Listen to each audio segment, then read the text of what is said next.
ડાંગ જિલ્લામાં ઉત્તર વન વિભાગના તાબા હેઠળ આવેલ લવચાલી રેન્જ ફોરેસ્ટ ઓફિસર કે કોન્ટ્રાક્ટરના કામગીરીમાં ભ્રષ્ટાચારનું નજરાણું જોવા મળી રહ્યું છે. વન વિભાગે રોપાની રોપણી કરી ગાર્ડન જેવો વિકસાવી દેવામાં આવેલ છે. તેની જાળવણી માટે તાર ફેન્સિંગ કરવામાં આવ્યું. અવરજવર માટેના નવા રસ્તા નાળાના કામગીરી કરનાર કોન્ટ્રાક્ટરે જાણે આહવાથી સુબેર જતા મુખ્ય માર્ગને લવચાલી રેન્જના RFO અને કોન્ટ્રાક્ટરે આખો રસ્તો ખરીદીને કામ કર્યું હોય તેમ લાગી રહ્યું છે. કારણે વન વિભાગના કામગીરી કરવામાં આવી છે તો પુરાતો મટીરીયલ મુખ્ય માર્ગમાં ઠાલવવામાં આવેલ છે તો વાહનો અવરજવરમાં પણ ભારે મુશ્કેલી વેઠવાનો વારો આવે તેવી નોબત પણ આવી છે.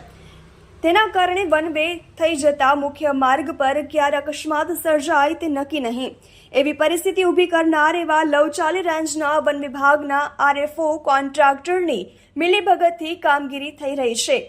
રિપોર્ટર રમેશ મહલ્લા, ડાંગ.